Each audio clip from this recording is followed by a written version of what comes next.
Hi there, awesome people. So today's video is dealing with another weight topic, diet culture, weight loss surgery. So I do want to put up front a disclaimer about that.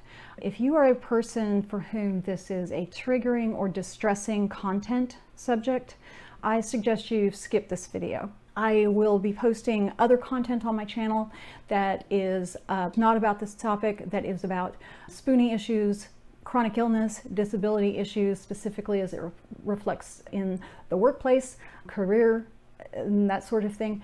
So I do hope you'll come back for other content. I do want to put that out there. So I appreciate you and I hope you have a fantastic day. I had talked before about how I see weight as a spoonie issue, and I had mentioned that I've struggled with my own weight and had weight loss surgery, and that I would have a video with my story in more detail, and this is that video. I have always been heavy. I was actually athletic in elementary, middle school, really until high school. I was actually very athletic. I played basketball, I was a cheerleader, I did musical theater in high school, was in marching band, did all those things really until I had a knee injury my senior year, and really enjoyed doing active things. So I was athletic, but I wasn't that super fit athletic body type. I was that kind of heavy set athletic type, muscular but heavy set. I was tall. I was teased a lot for having a huge butt and thunder thighs.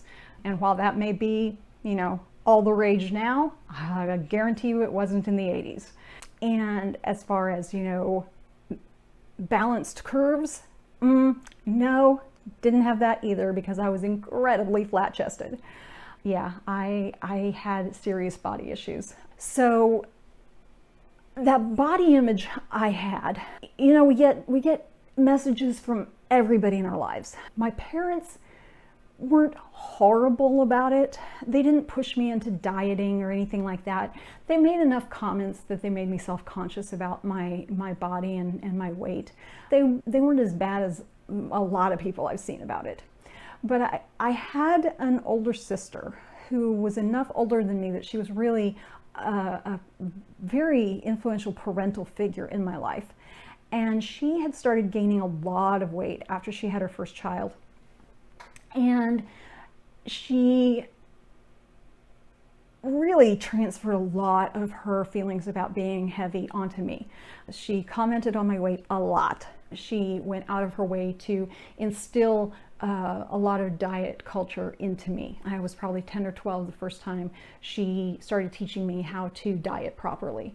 And back then, dieting properly was the exchange diet for a grand total of 1,000 calories a day. And remember, I was an athletic kid. It was not pretty. So I started internalizing this a lot, getting bullied by the kids at school. On top of all this, yeah, I had a serious ugly duckling complex, and high school boys didn't help. Dating was not good for my ego. And looking back, I recognize how damaging that was to me. And then, of course, after high school, when you stop being an athletic person, the weight starts going up. And I was completely captured by the diet culture. I did all of them. I did all of them. Atkins almost put me in the hospital. And I did a lot of yo-yo dieting. You lose some weight, you gain it back, and then some. And, as the research shows that most of us do, a baby, 2 divorces, and nursing school later, I was at my highest weight, 306 pounds. And I'm tall. I'm not that tall. And ironically, my self-image was the best at that point that it had ever been.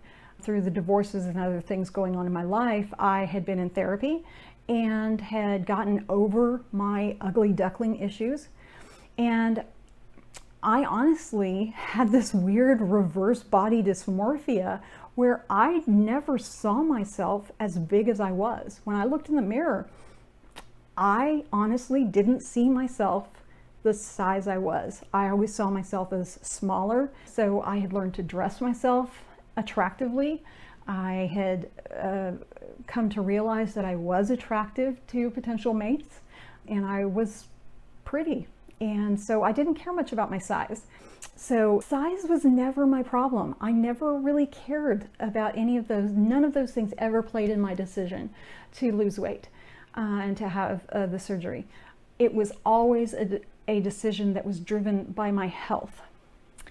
The last 60 pounds that I had gained correlated with a very significant decline in my quality of life and my health. And weight was not the direct cause of any of my health problems, except one. But it did make things worse.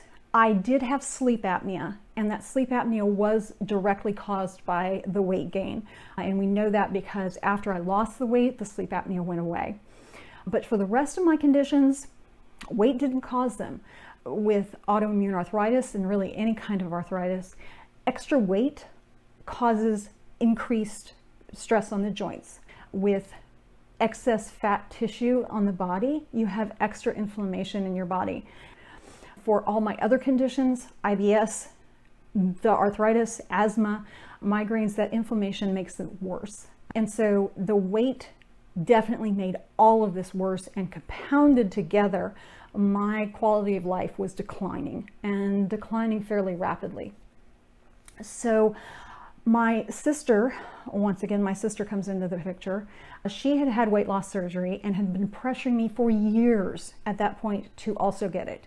And I had been very resistant to it, but as things got worse with my health, I had started considering it more and more. And I was at a point where my rheumatologist was about to put me on a particular class of drugs called biologics for my autoimmune condition.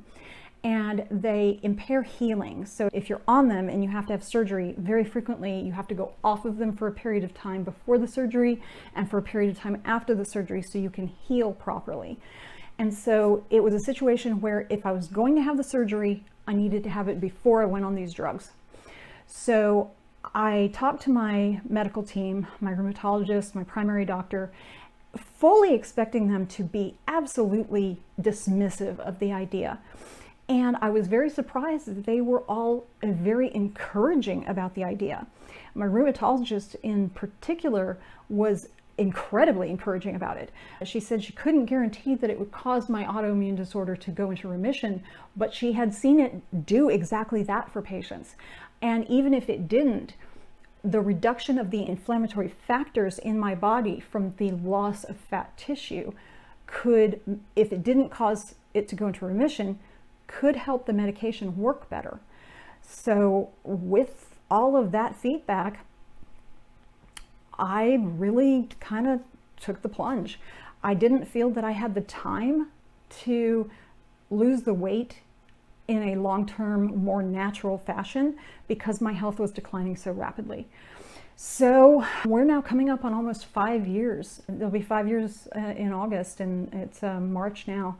So that's when I had the gastric sleeve surgery. I lost about 115 pounds at my lowest weight. I gained about 10 pounds back, 10 to 15 pounds, and that's pretty standard for weight loss surgery. You lose all the way down and then you have a little bounce back. And I maintained in that 10 to 15 pounds bounce back really until the pandemic. And with that, my autoimmune arthritis went into remission. Unfortunately, I had also developed fibromyalgia during the time, and that was not improved by the weight loss. So I didn't have a complete reduction of all of my symptoms for all of my chronic illnesses, but I had so much improvement in each of them that my quality of life improved immensely. I did it for my health. The superficial things about my size, my body image, all of those things had absolutely nothing to do with my decision. I will admit, I did enjoy some of the superficial benefits of losing weight. Shopping for clothes is a lot easier in a smaller body. When you're in straight sizes, the options just are amazing for clothes shopping. It is vastly easier to travel, especially on an airline, if you fit in the seats. And it is just, in general, easier to move through this world in a smaller body. Having said that, I will never stop fighting for more equality for people who move through the world in larger bodies. Because, as I will talk about in another video, if I haven't already posted it, because these may end up posting out of order, weight loss is complicated. And just because I ended up in a smaller body than I was in, doesn't mean everybody can or should. People should be able to live in this world and not face discrimination, access barriers, or abuse because of anything about their body. It's just not right. Now, I do not actually recommend weight loss surgery for everyone. I will at some point make a video specifically about the surgery, why I think I was successful at it, and what the factors went into that, and why I don't think it's a good idea for everybody, and what I think people have to do to be successful at it. But I actually do not recommend it for everybody. I think that's really important to get from my story. I think it can be an incredibly powerful tool if you're ready for it, and if you're willing to really make the changes necessary to maintain it. But that's a big if. It's a huge if. So in full honesty, I will say I've gained about 20 pounds in quarantine. And so some people would say that I'm not a success because I have gained that weight. And I've gained it because a lot of the good habits that I put in place around my diet and exercise in quarantine have fallen by the wayside. I have started eating from an emotional place instead of a place of hunger, which was one of the contributors to my becoming obese in the first place.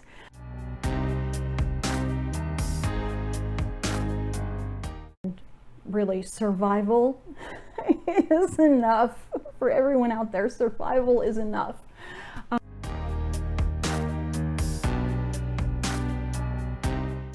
And so I've been doing that again. I've been stress eating, I've been emotional eating. And so that's kind of where I'm at. And I don't know how I feel about it. And that kind of gets into the health at every size kind of thing that I'll definitely is another video. And I don't know what, if anything, I'm going to do about it, at least right now. And that's another video as well. So this has probably gone on long enough. I have other topics that I will be taping and putting in this playlist. So if you have questions or want to share your experiences, especially if you're a spoonie and have struggled with weight issues, please start a conversation in the comments. I'd love to hear from you. So like, subscribe, and let's see, taglines. The truth is out there. And yes, I'm going to keep coming up with the corniest taglines I can until someone gives me a good one. So thanks for watching, and I'll see you later.